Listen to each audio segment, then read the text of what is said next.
Welcome to the Exceptional Sales Leader Podcast with Darren Mitchell. If you're a sales leader looking to take your leadership to a whole new level, then this is the podcast for you. We'll be exploring tips, techniques, and strategies to help you take your leadership to the exceptional level and allow you to enjoy more money, more meaning, and better sales results.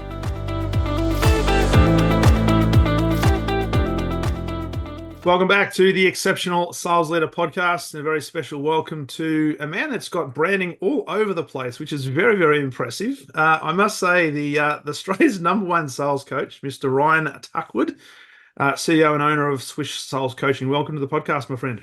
Thank you, Darren. I'm excited to be here. Yeah, we're fully branded up. You definitely know where I work.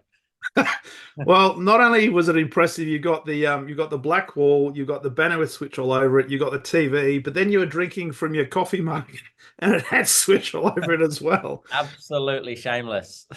And look, I know you're a very impressive dresser. I'm just wondering, is there any chance of pulling out some sort of Swish branded jacket? It's interesting you say that, but unfortunate at the same time, because I do have a Swish collection range. So I always had it as a goal to not be a fashion designer, but I have my own fashion label. I've always loved clothes. So I do now have a suit range, which is the Swish collection, but this is not one.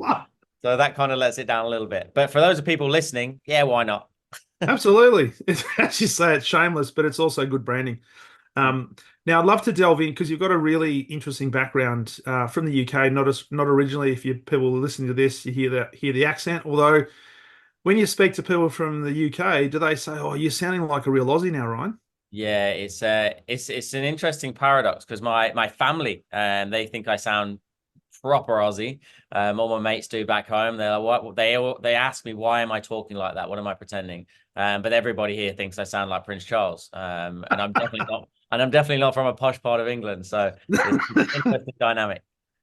Love it. So, mate, I'd love to delve into the background and what brought you out here in the first place. And just before we press record, you're talking about the fact that your vision of your future when you were younger was certainly not to be in sales or certainly be in business. But I'd love to explore, what translated into you doing what you're doing now. So just talk a little bit about your background, because I know that you have an engineering background and you started out in business. Then you came to Australia, I think in 2010, if that's correct. Yeah, spot on. Yeah. So what's a bit of the background that kind of led you to do what you do today? Well, you say a vision when I was younger. My only vision was to be a footballer, soccer player. That's like every British kid's dream. And if you ever meet me, you realize I'm not the tallest bloke in the world. And I got released at 17 saying that I wasn't going to make it because I wasn't big enough. And maybe they were right. So that dream kind of fell short. And then I didn't really know what I wanted to do from there. And I did end up as an engineer. I was a mechanical maintenance engineer for 8 years. Got to 27 years old, very, very comfortable life, I guess, and self-created. Like, I don't come from wealth at all, but I was earning some good money. I had property. I drove a nice car, had a girlfriend of 5 years. So I was very comfortable, but I wasn't fulfilled. And I was good at what I did. So I was achieving and earning, but I didn't wake up every day going, I cannot wait to go and change a gearbox today. And I was doing night shifts. So I did 8 years of 2 days, 2 nights, 12-hour shifts. And it takes its toll on you, even at that age, like from a health perspective. So I just knew there had to be something else out there. At the time, I wanted my girlfriend to come with me to Australia, but she couldn't leave her family. So we separated and I came here in 2010 by myself. And because I came as a backpacker, you could only work for one company for 6 months on that visa. So not many companies would give me a shot. I didn't want to go back into engineering. I didn't know what I wanted to do, but I knew I just didn't want to do that. And not many companies would open the doors to me. And then fortuitously now, I guess, looking back, I was playing football with a guy called Jack, who was a sales manager in a call center. And he kept trying to coax me in. He's like, mate, you can chat to people, and you won't see it these days, but I'm an introvert at heart, which is why engineering was good, because I just sat next to a machine for 12 hours and didn't talk to anyone. And it didn't talk back. And then Jack was like, mate, you don't really ruffle feathers, you don't get into any arguments, nobody's going to not like you, come and work for me in a call center. And I couldn't think of anything worse, Darren. Like, the idea and he explained to me the job was make $300 a day and I had to qualify leads from cold for $15,000 to $25,000 liquid cash. And if they had it, I would then put that lead into a tray, and the receptionist would grab it every hour and pass it through to the sales guys, the closers. Long story short, eventually I decided to join him, and that's how I fell or got dragged into sales initially. Yeah. And when you're talking about $300 a day, coming from a background where you're talking to machines, now having to talk to 300 people, and these are predominantly cold calls. How did that Exclusively cold calls. exclusively? All right. So there's these guys are not expect you to call. So for an introvert, that's a really tough initiation. I love what was your experience? How did you find that, particularly like psychologically on the first day? Um, it's really interesting. We teach about the change curve. We talk about the 4 levels of learning a lot here, and nobody had told me any of that stuff. I didn't know that existed, so I didn't know what was going to happen. And I had a lot of I did 3 days worth of sales training first, to prepare me for the job. But it's like being a parent. Like you can read all the books and do all the courses you want. It's not real until it's real. Um, and I remember the first time I picked up the phone, I remember just being there early, and bearing in mind I was a backpacker, so I was borrowing clothes. I didn't really have office attire because I never imagined being in an office. So I borrowed some trousers and some shoes, and I got there early, and then they said, "Right, you're on the phones today." And within, I don't know, maybe 30 minutes, Yeah. I'd gone, "This is not for me," because Within 30 minutes. I wasn't prepared for the abuse. Yeah. I'd not, as Jack had quite rightly said, like I'd never been somebody that would get into arguments or fights with people. I'm a proper goody two shoes. Like I've never had a cigarette or a drug in my life. I've never had detention. Like I just, and I don't know where that came from. Yeah. I just wouldn't get in trouble. So the idea that a stranger could tell me to F off or go away and die within like literally, I don't know if you've done that, these calls, but they abuse you, and I'm like, I'm not ready for that. I wasn't ready for that. That's right. So within half an hour, I'm on the second level of learning, and I'm consciously incompetent. I'm Yeah. realizing what I don't like and what I'm not good at. But I stayed there, and Jack is very, very influential, and was able to get me to stay. And subsequently, it got me to 3 months in, where there was 21 people in there, and I was 21st out of 21 people for that first 3 months. I was literally the worst person in the whole call center. Wow. And the only reason I kept that job is because I played football with Jack. I had a Yeah. relation with him. But I got to the stage where not only was I hating it, and I don't think I got to depressed, but I definitely was building an anxiety about going in there each morning. And I was getting like het up in the morning. I was getting quite emotional in the evening.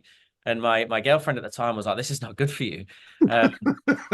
And then I got to a stage of having 31 cents to my name. I was sleeping on my friend's bathroom floor. I'm like, I can't do this. So I actually threw the towel in after 3 months. And it was then I had a conversation with Jack. I told him I quit, and that changes the whole trajectory of my life. It's probably the reason I'm so passionate about communication now. Yeah. Call it sales, call it communication. For me, it's inspiration. Mm. One sentence, one statement can change the whole direction of somebody's life. And Jack just looked me dead in the eyes the day I quit and said, "I'm not letting you quit because you haven't even tried." And I thought I was trying. I thought I was working hard. And he said, you haven't. He said, "You haven't truly tried to master the art and craft of sales and communication." And he challenged me. He said, "Give me 60 days. I want you to Yeah. become fanatical over this for the next 2 months. And if you don't go from 21st to 20th, if you don't improve one bit, I'll Yeah. pay for you and Alicia to go wherever you want in the world. But don't leave here until you've really tried." And that was the turning point. Wow. Because I'm thinking going from zero to in the first 30 minutes not wanting to do this because you're getting abuse, being an introvert, to then 3 months in, saying this is no good, but then having somebody turn around and say you're not even trying. How did that feel? Oh, man, Because I wanted to punch him, but I'm not a big bloke, so I didn't. All I said was, "What do you mean?" And he said, "Well, you're okay. I'll give you this. You're working hard. Like I was the first one in, I was the last one out. I'm a great employee. yeah, Even now, 10 years running my own business, I still think I could be a good employee. I'm a worker bee. Um, so I was at first one in, last one out. I was in on Saturdays. I was doing more dials than anybody, but I hadn't taken it seriously. I hadn't gone, this is a skill that could be learned. And I didn't believe that it was. I thought that you were either born with sales ability or you Mm, weren't. And I put myself into the latter bracket. yeah, And that's what Jack said to me. Let me prove it to you. Let me show to you that anybody can learn this. And I'm super grateful for it, because I wouldn't be here right now doing what I'm doing if he hadn't been that direct with me. yeah. But then I needed the discipline for the next 60 days, because we know that it takes 66 days to form new habits and behaviors. I needed somebody to hold me accountable to doing the work. And that's when I fell in love with the process. I Yeah. realized that sales, just like engineering, is a process. There's an order of which you can speak to humans, which will directly impact the value they hear or see in your words. And that's when it fell into place. So there's a number of things in there. One of the things that I get from that is the importance of having somebody in your corner who probably believes in you more than, in your case, you believed in yourself at that particular time, where he turned around and said, mate, you're not quitting because you haven't tried yet, right? Yeah. Now, for me to hear that, thinking I've been busting my guts to try and get things done, and it's just not working. Yeah. Where do we just call it? Just call it. No, you have it. There's and for you to then trust him for the next 60 days and start to learn that skill. If you look back on that time, and you're talking about the four levels of learning, which I talk about a lot as well, which is a phenomenal model. Was there one discipline or one thing that kind of became the catalyst for change for you? You Mm. mentioned communication skills, but of the different communication skills, was it your ability to be present, to manage your mindset? Was it the way you're asking questions? Was it your listening ability? In those 60 days, can you reflect on one particular thing that kind of made the difference that sort of put you on the trajectory? Easily, right? I do a session. I'm going to do a session from 11 till 2 for a company today, their first session, and it'll be the first thing I'll teach them. And it's pretty cliche, but until you experience it and really embody it, it doesn't really make sense. And it was to disconnect from the sale. Yeah. And the reason I know that categorically is because Jack had said to me, if you don't improve, I'll pay for you to fly wherever you want in the world with Alicia. She became my wife. We're just going for a divorce now, but she became my wife. And he said, I'll pay for you both to go wherever you want in the world. But know that you gave this a good try. So my worst case scenario was, for the next 2 months now, I just got to get abuse, and this guy's going to pay for my flights. So, so I genuinely stopped, and I didn't want it to work, because if it worked, it meant I was wrong. And I'd rather be right and have my flights paid for, which makes no sense. It's self-sabotage, right? So I stopped caring about making the sale because there was no pressure on it anymore. And all I did was go, well, I've got 2 months. I'm just gonna have a yarn with people. I'm just gonna have a chat. I'm gonna have a bit of banter. I'm gonna get rid of my phone voice, and I'm just gonna have The a phone chat. voice. The phone voice was killing me. Who do we become when we? No, this is Prince Charles. Yeah, like, and I hear it when I go into to listen to people's recordings, and I'm like, okay, so let's listen to your recording, and I'm talking to them in an office or whatever, Yeah, and yeah. there's a different voice on the phone. I said, It's like, it's that. what are you doing? So I disconnected. I stopped caring about commissions because it didn't matter, and I just started connecting.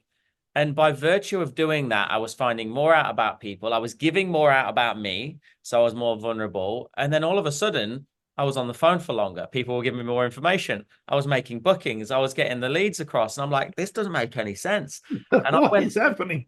I went from 21st to first in 5 weeks. And and so now, that I always say, the number one mistake in sales is that you think your job is to make a sale, where your job is not to make a sale. Your job is to find out if a sale should be made. And Yeah, if you go into it with that, you said the word mindset, with the mindset that my job is purely to gather intelligence, the byproduct of doing that correctly, you still got to ask the questions in the right order, at the right time, right tone. But the byproduct is connection, which yeah. builds trust, which means you can then actually tailor your presentation to them. So yeah, hands down, the disconnect was the reason I succeeded there. It's amazing as you're talking there, because most salespeople are under so much pressure to hit a number, and often the closer they get to the end of the month or the end of the quarter, where that number seems to be, there's this gap that's actually building. It's really difficult to disconnect from Mm. I guess, the sale, because you know intuitively that if I don't make this sale, then that potentially has ramifications which may not be palatable. So how do you do that? So for people listening to this, I guess intellectually they get that, and I would get that, Yeah. disconnect from the sale, um, and don't put pressure on the outcome. But was there any specific technique other than just being able to listen and being just yourself and not being the telephone voice that you use to do that? Because a lot of people might think, well, it's actually harder. It's harder in practice than perhaps it is in theory. Yeah, well, it sounds like it would be, and I often say this to management. So we have a what we call a SWISH legacy program, which is a mentoring program specifically for sales leaders and business owners. Because one of the challenges they face is my sales team are not performing. They're not converting. They don't know how to ask the business. They're not following up. I'm like, who trained them? They said, well, we did. I said, all right, so I'll train you and we'll rehabilitate them.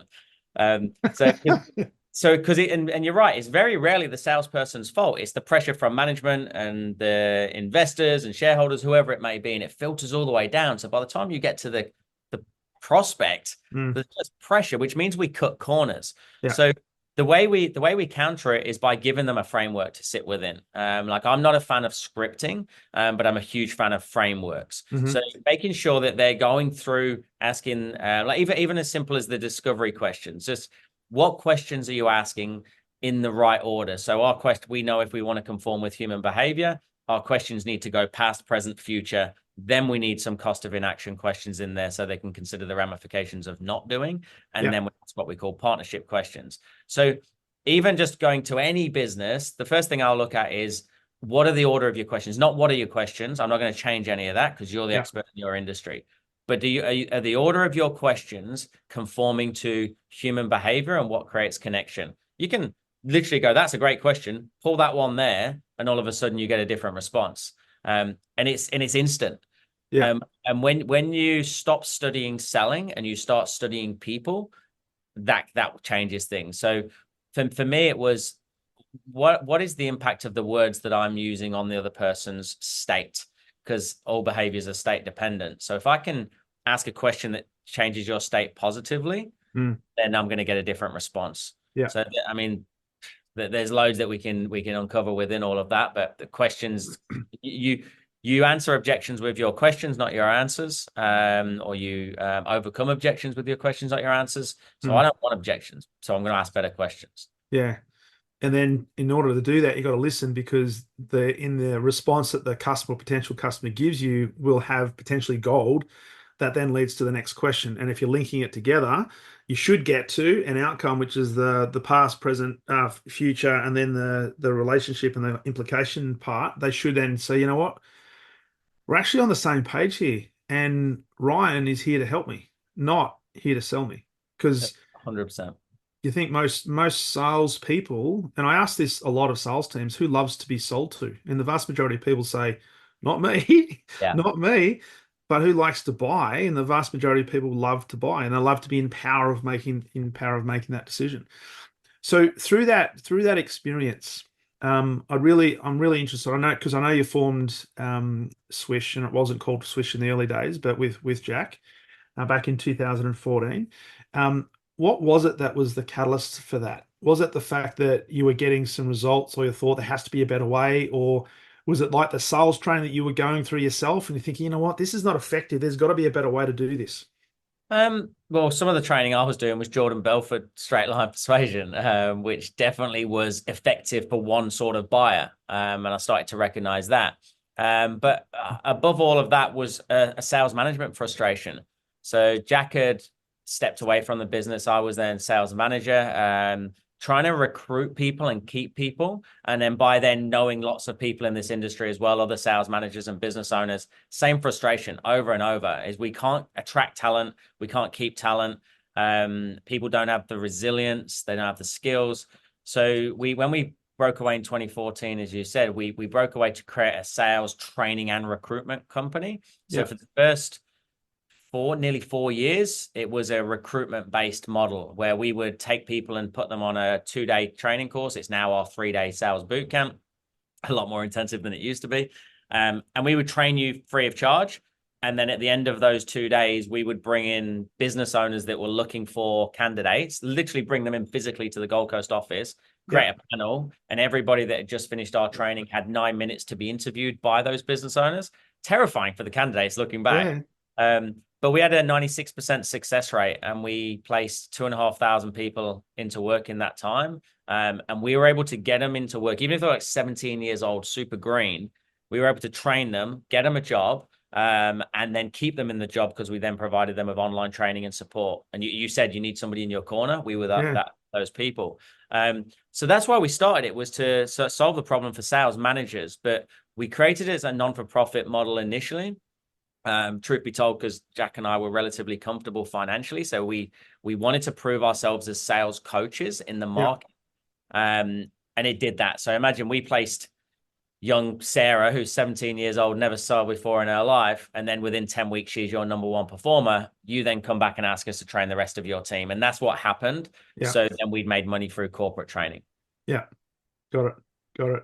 And so the name Swish, I'm really curious. I know what it stands for, but can you explain because it's a very, very funky name. Do you know what it started as originally in 2014? So ISR or something? Was it before that. So it actually never made it out there properly. Okay. So we initially we were called ISS Gold Coast. So ISSGC. So it was International Sales School Gold Coast. So we were like international, but Gold Coast. It didn't make any sense. We were thinking big, but playing safe.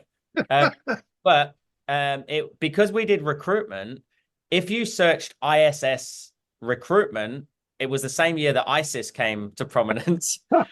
So and they had much stronger SEO than us. So we had to. That's right. You did not want to search ISS recruitment on Google. So because you wouldn't have been on page one. We were not on page one. So we changed to ISR training and recruitment, and then eventually ISR training, which never really. I started to look into branding and messaging and getting the right target market, and it never really meant anything or hit home.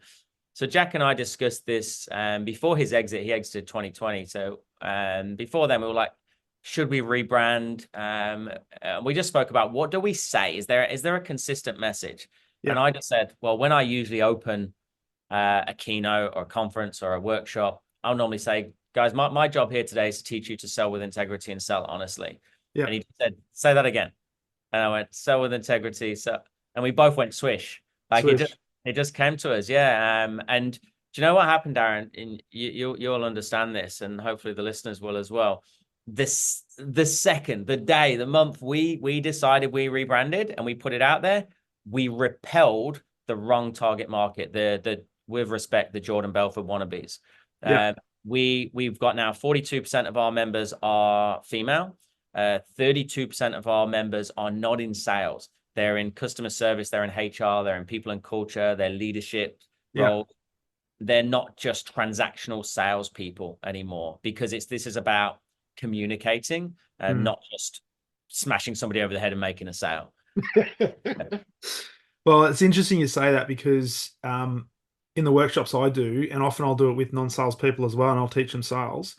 Every single person is in sales. You don't have to be carrying a quota, but it is literally ethical communication and the power of influence to hopefully get somebody to do something that is going to be good for them, and you might get a benefit in the process. So it's actually really pleasing to hear that you've got such a percentage of people who are not in sales, but hopefully recognizing that through the power of communication and influence, they can make a difference. They don't just have to be, as you say, a transactional salesperson.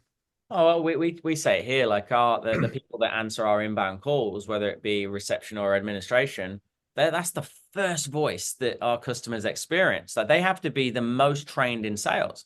So we're teaching them on how to answer that phone, how to frame a conversation, how to set up the next person so that the next person comes in as an 8 out of 10.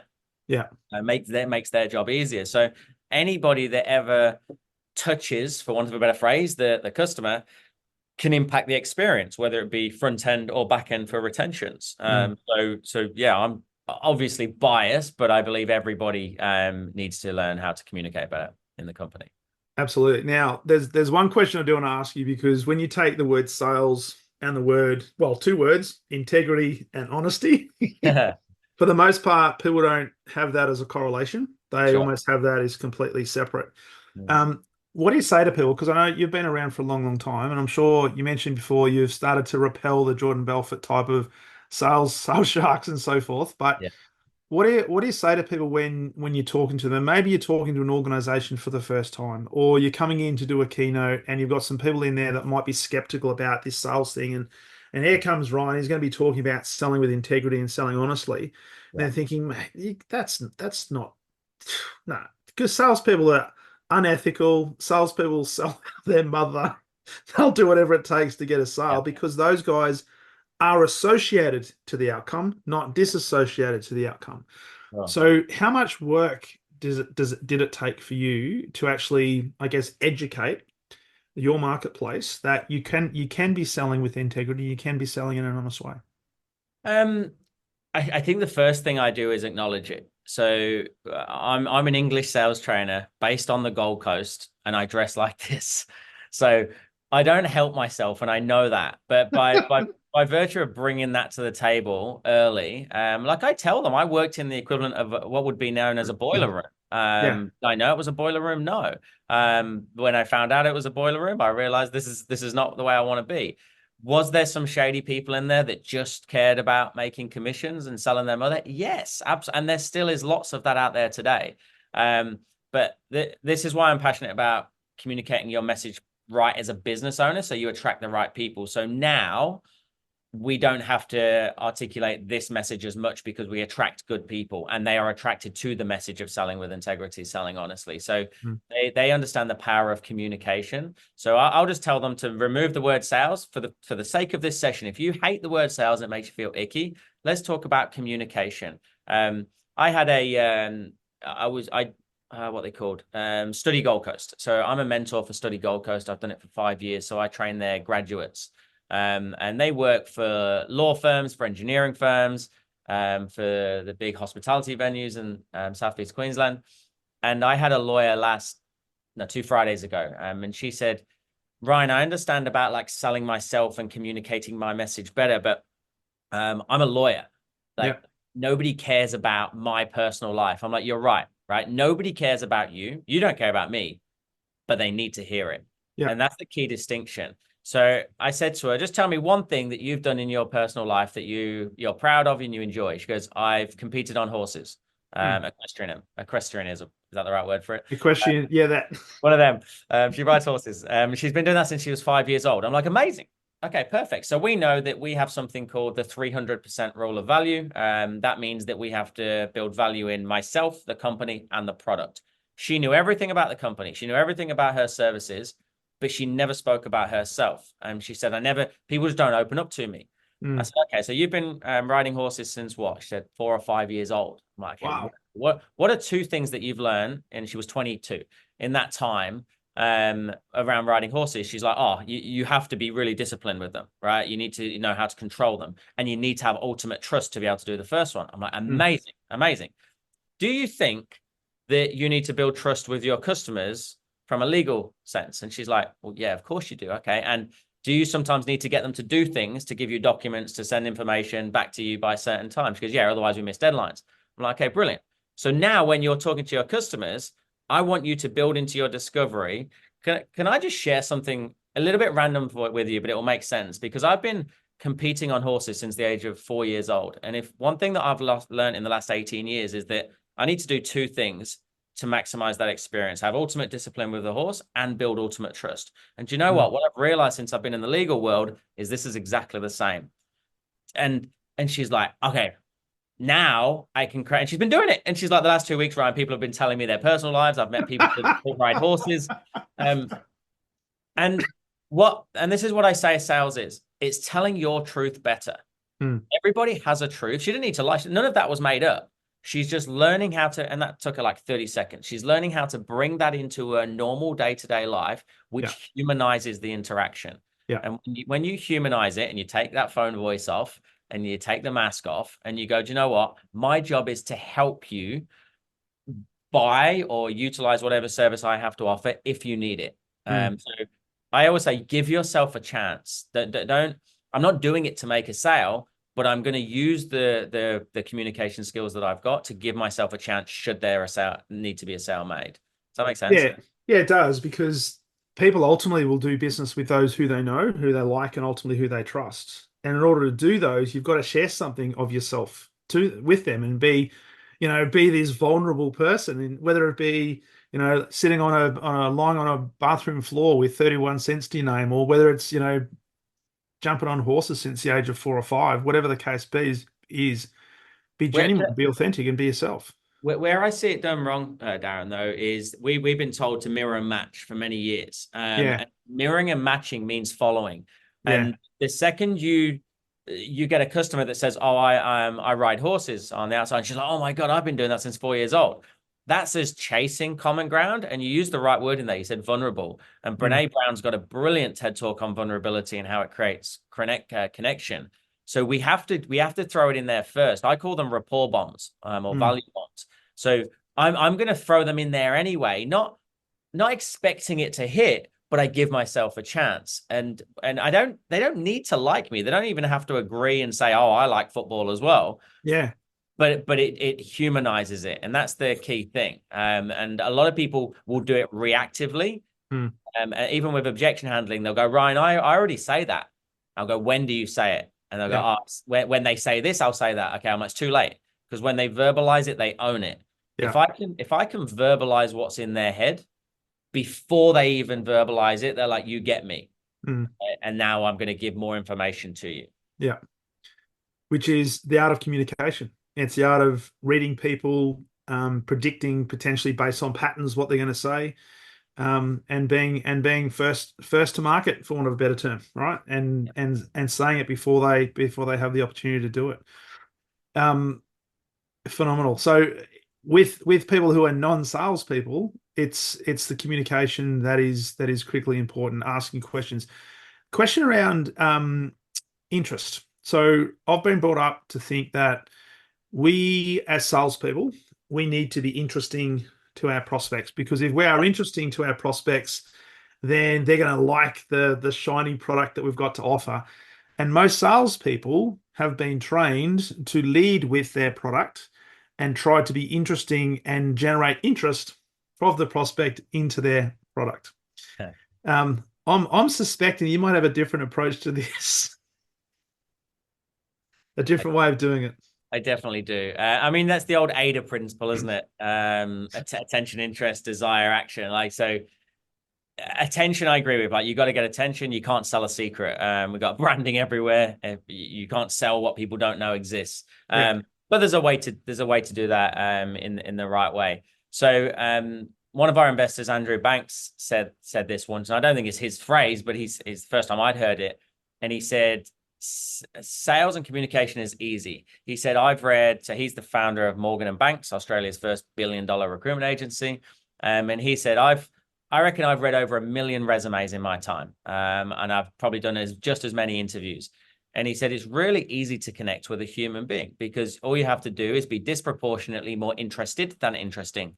Mm, It's disproportionately about them. And there was a study by Gong, if you know Gong.io, mm, on this years ago, where they found that the best salespeople were speaking less than 30% of the time on calls. It was disproportionately yeah. about the prospect speaking. So for me, we live by, I mentioned it a minute ago, the 300% rule of value, myself, company, product. Most people lead with product. And the most important thing about that 300% rule is that you lead with me, Mm, myself. They buy you long before they buy the company or the product. yeah. So how can they connect with you? They connect with you when they know that you're genuinely interested in them, by asking disproportionate amount of questions about them. But we still want to thread those value bombs in there anyway. Yeah. But they should be doing the majority of the talking. Mm. So yeah, it's not about us, unfortunately. It's not about us. Oh, hang on a second. You got the beautiful branding. Surely, surely we leave. Don't If we you have Swish on buses across the Gold Coast? well, that's the first part. That's attention, right? Yeah. Completely that bit. But then after that, then as soon as you've got the attention, it's back on them. Even so, we mentioned the sequencing of questions earlier on. When a prospect comes to you, if it's inbound, their default is to go to the outcome that they're looking for. They're not going to come to you and go, hey, can I tell you about my history? They're going to say, Yeah. this is what I want. So they go into the future, which is not going to create a gap of where they are to where they want to be. So if I was to receive a call and you said, so Ryan, look, I'm looking to build out my sales processes. I want to do this, this, and this. I'll go, okay, perfect. We can get to that. Just so I've got full context, take me back. I have to take you back Yeah. because you're not going to go back yourself. So I have to go into the past, because if you don't go past and go, what have you tried before? How long have you been in business for? Blah, blah, blah. Then I run the risk of patronizing you at some stage by making a recommendation you tried 4 years ago. And you're like, I've already done this. This guy knows nothing. Right. So I trigger you. Yeah. So we got to make sure that by taking you back and going, do you know what, Darren? So when did you start the business? What made you start it in the first place? And now all of a sudden I take you back to emotionally, hopefully a happy time, because you didn't start the business to be sad and depressed. Yeah, that's right. So I'm going to take you back there. Then I'm going to give you a reality of where you are right now. Then I'm going to see where you want to be in the future, which is going to be nice. And then I'm going to go, well, what if we do nothing? And that's what creates the gap. But asking the questions in that order with depth will show them that you're more interested in them than talking about yourself. The product is just like the last 5 to 10% of the conversation. It's almost like the conscious convincer, isn't it? That, you know, we've got this. You want to do something about the problem. You want to solve the problem. This is the problem. I've been able to help you articulate the problem. Now, what are you going to do about the problem? You know, what are you prepared to do about the problem? And here's the solution. So if you do that in the right way, you'd almost be doing them a disservice if you didn't share a solution to that problem, because that's not serving them. I mean, a doctor wouldn't sit there and assess you and then go, all right, cool, I've figured that out. Anyway, have yourself a good day. Like they have a duty of care, and we do too. And there's another high level problem that I see and it's the problem of being absolute too soon. So if we look at the conversation as, dare I say, a straight line, you've got hello and then you've got yes. People say, so Ryan, can you help us out with sales? And what I hear a lot, or can you help us out with our insurance? Can you help us out with our solar? Whatever it may be. The default response of the salesperson traditionally is, yes, absolutely. We're the best in the business. We've got this. Yeah. Which just raises sales defenses. So we want to go from neutral to absolute. So our early language is more neutral. So if I met somebody randomly, or even if it's an inbound lead, and they go, so can you help me build out my sales processes? Potentially. Hopefully. I mean, we've been doing it for a decade. I mean, I don't know just yet, but with a few questions, I'll be able to find out. So again, every single word that leaves my mouth is designed to lower sales defenses, which changes their state so they receive the next bit of information with more value. Yeah. And the key thing there is, in your name, it's integrity and it's honesty. This is not, and the key thing, you're doing this to influence, but you're not doing this to manipulate. You give yourself a chance. Yeah. Because if you then come back to what you said in the first place, in terms of disassociating from the sale or disconnecting from the sale, you don't know whether you're going to be in the best possible position to help this particular organization or this particular sales leader. But it's my job to find out if there's a match. Yes. And the first thing I'm going to do is to figure that out. And the only way to do that is to figure out what's been working for you and what hasn't been working for you. Where do you want to get to? But how much you're prepared to invest, not in terms of dollars, but in terms of blood, sweat, tears and stuff. How bad do you want that? And only when I know that do I think maybe I can help you. Yeah. And for a lot of people, I think that seems like a tedious approach. It's like that's just too hard. So I've got to ask all these questions in the right order. I've got to go in depth with my questions. Yeah. I just want to show up and throw up. And that's what happens is you're pitching something to somebody and you're hoping you're going to hit their pain points, because often if you do that and if you go, so what are your challenges? They're going to give you their surface level symptoms. They're not going to give you the problems behind the problems, because they often don't know it. And that's our job, is to help people find a problem they don't even know they have. If we were to train on what our clients want, 99.9% of our training sessions would be objection handling and closing. Yeah. That is very, very rarely, less than 1% that's what they need. Yeah. So our job is not to give people what they want, it's to give them what they need, and they don't know what they need. That's why you're the expert in your industry. That's it. So That's especially it. with objection handling, the reason you're getting that objection is because your frame was horrendous at the start. Yeah. You asked that question there. If you put that question there, you won't need to worry about objection handling on the back end. Mm. So it's not our job to go, okay, what are you looking for? And then go, brilliant, we've got something for that. It's our job to go, okay, well, what do you think you need? Brilliant. Take me back. Let's see if that's really why you're where you are right now. And then if appropriate at the end, I'll share with you a few options. Yeah. Which is non-confronting. It's case, if I can help you, I will. I'll give you the opportunity. If not, hey, I'll let you know as well. That's all good. And I think it's key what you said there, Darren, as well. It's that there's nothing manipulative about that because uh, how many people, when they speak to a prospect, can they help out 100% of people? When I ask them that, they're like, no, I can't help everybody. I'm Mm. like, okay, well, tell them that at the Yeah. start. Like I don't know if I can help you just yet, but at the end of these questions, I will be able to help you. Yeah. So what's manipulative is when they go, absolutely, we're the best at that. You're actually doing the opposite. You've That's got the all these showing up and throwing up. you've got all these nice people that are like, Ryan, I don't know if I could be a salesperson. I'm too honest. I'm like, To you're, be honest. that's the reason you can be a salesperson. Oh, Absolutely. I'm too nice. I don't want to be pushy. Good. You don't need to be pushy. And by virtue of doing it all right in the first place, you reduce your sales cycle. You don't need to follow up ruthlessly. You can still do it in an elegant fashion, which is what I'm really proud of over the last 10 years. Like the people that we now coach, like we work with psychologists, people that are helping without getting too dark, but helping people step back from suicide tendencies Yeah. and deep depression. Psychiatrists that they're like, we're not in sales. I'm like, you are absolutely in sales. You have got one of the most important roles in the world. Mm. You have an ability to influence or inspire somebody out of the depths of darkness. Yeah. So if you get this wrong, the ramifications are huge. Like for us, like the ramifications are maybe businesses go under and families that break up. There could be arguments that there's a ripple effect of not offering your services correctly. So Mm. we do everything right to give ourselves a chance should we be able to help them. Brilliant. Brilliant. Now you mentioned Andrew Banks before, and I know he's one of your investors, and you also were part of the Shark Tank experience. So from a selling point of view, I'm really intrigued about that process because we look at that as a show, as a production, and think, hey, this is a pitch fest. We're going to get hopefully these guys to invest in our business. Take me through the experience of that because obviously you've been able to do some stuff really diligently to the point where you've got some investment there. And I know a lot of those guys are coming to your conference in October, which is really cool.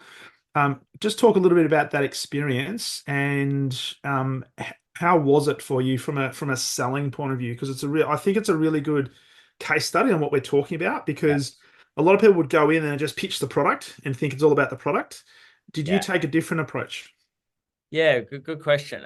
So firstly, I didn't want to go on it, and back then that wasn't my arena. I didn't come into the spotlight. I wasn't on socials. I wasn't on camera until late 2017, which is when Jack applied for Shark Tank and didn't tell me because he knew that I would want to go on. So the planning process it is different because you get 90 seconds to pitch, and you can't ask any questions in that 90 seconds. They Right. ask you questions. So it's very different to a normal sales interaction or indeed going to investors in general, Yeah. because it is a production. It's a TV show. So we knew we had 90 seconds, but we also knew that we needed to embody myself, company, product. We needed to get our intro sharp. We needed to frame the conversation. We needed to hit certain metrics and numbers so we knew what we were talking about. So yeah, we planned for months on how to position that.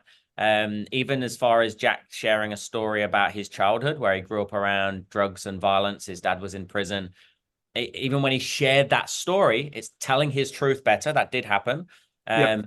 And he drops down into secrecy tone and he looks over his shoulder before he shares the story. Like it was all we practiced it. We know how to give ourselves a chance. Mm. Even the pre-stalking of Steve Baxter. I don't know if you've ever heard that we did that. I didn't hear that. So So free we stalking. so we we talk about, right. So if we talk about it in a business sense, this is a business. We're trying to acquire a business. We're trying to acquire a shark. What would we do if we're trying to get attention of a shark? We're going to get in front of them, but in Mm. the right way. So at the time, fortuitously, Steve was the Queensland chief entrepreneur. And what that meant was he was constantly doing events all around Queensland, breakfast, luncheons, dinners. And Jack and I decided that Steve was our target because he's Brisbane, so he's close by, he's tech, he's got businesses in America. We're like, this is perfect for us. For our online training arm anyway. So before that, from about December through to March, because it was March we were filming, we just researched where Steve was speaking, and we'd go to breakfast, we'd go to luncheons, we'd get a photo with him, and usually there'd be a Q&A opportunity. So at the end of each segment, they'd go, has anybody got any questions for Steve? We'd just be like, so Steve, we've got an online training platform, and we're hoping to break into the US market. What challenges are we going to face in the US? Oh, great question, guys. And then he'd answer it. The next week, we're at a breakfast, and we're like, hey, Steve, I know you've got 2 young daughters. Like, me and my partner are planning on having kids soon. Like, how do you navigate that work-life balance? Oh, great question. And then, so by the time we went into Shark Tank, he's like, I know you. He didn't know where from, Yeah. but he had the law of familiarity, which then builds unconscious trust. So it gave us credibility amongst everybody else. So yeah, we actually became the first company in the history of the Australian one to secure 3 investors and keep 3 investors. Very naively, I thought you then get given some cash at the back of the room or something. So then we went through 6 months worth of due diligence. And yeah, very lucky to have all 3 of them come on board, and they're still with us to this day, which is why they're speaking in October for us as well. Yeah, fantastic, fantastic, mate. This has been a fantastic conversation. I'm conscious of time. You got to finish it at around 10. So, if you were talking to people who are relatively new to sales today, based on all of your experience, based on what you've built at Swish, is there one overriding piece of advice or guidance that you give people to help them, I guess, make the best start possible in a selling career? Now, when I say selling career, it's not necessarily selling products or services, but in a communication influence sort of way. Yeah, I think you kind of touched on it right at the beginning. And my answer actually changes a lot when Okay. what would you say to your 21-year-old, like all those questions. And at the minute, I'm really focusing on mindset, I think. So I think having somebody in your corner, you said getting somebody to see something in you that you can't see in yourself. As my circles have changed, without sound like a dick, like you just think bigger. You cannot hang around with the sharks. I, again, without name dropping, I spent 5 days with Richard Branson on Necker Island in April. You do not walk off that island feeling less of a person than when you walked on it. It is impossible.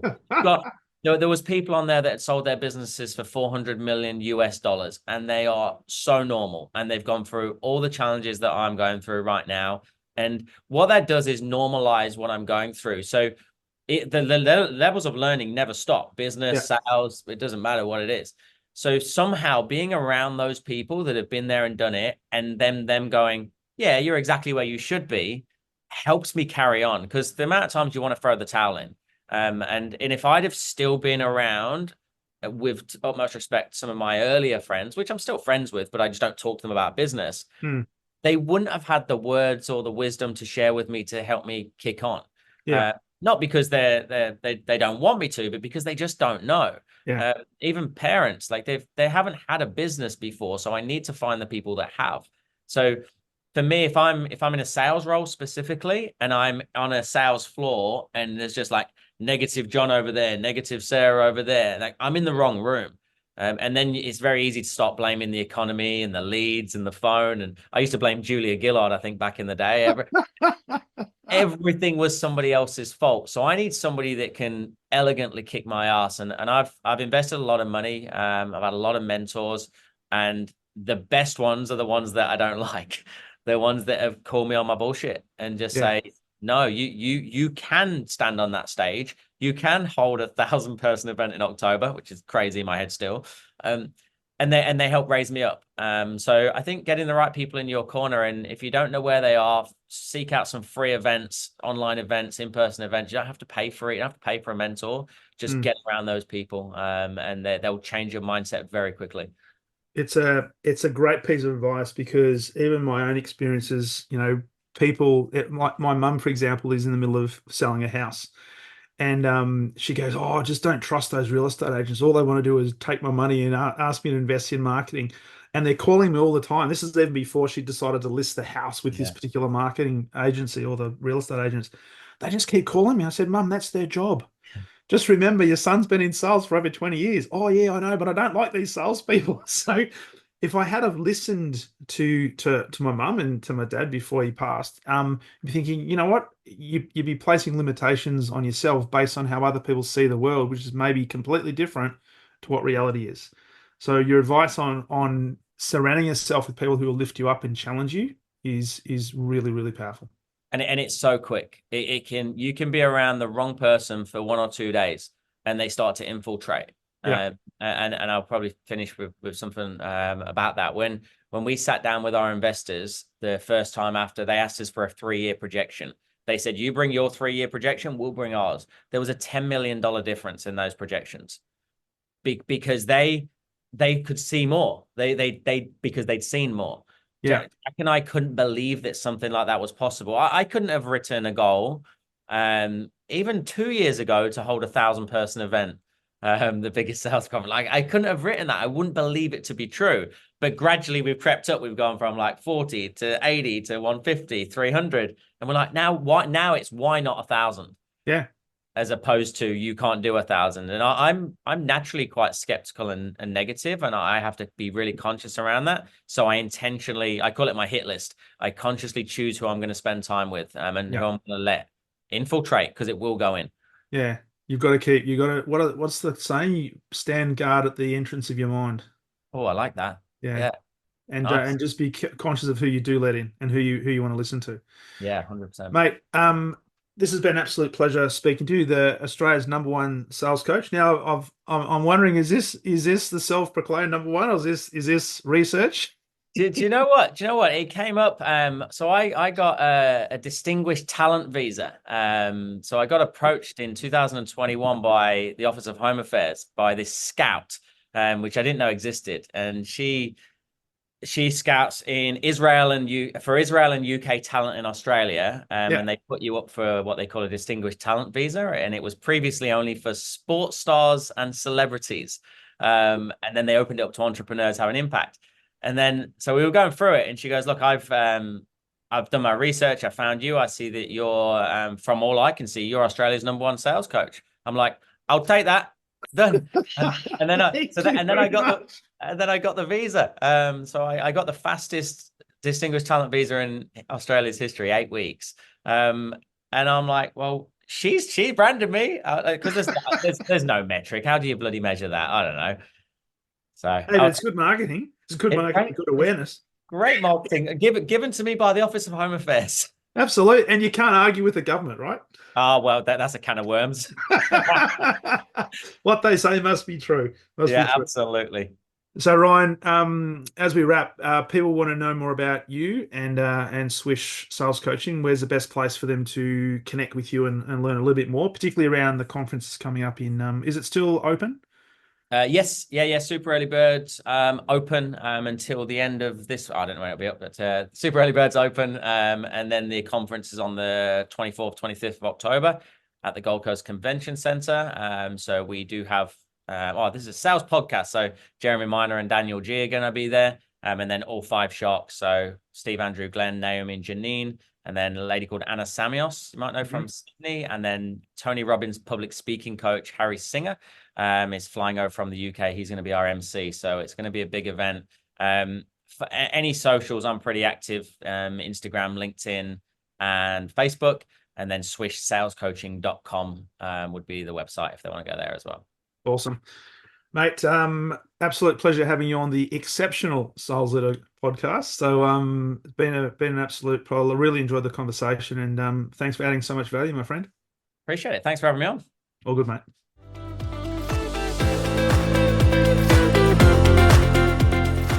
Thank you for listening to the Exceptional Sales Leader podcast. I trust the information in this episode has been helpful in your journey towards becoming exceptional. And remember, please take the time to rate the show, subscribe to the show so other people can find it. But also, if I can help you, jump on my calendar, go to leadwithdarren.com and let's have a conversation about how I can help you along your journey to being exceptional.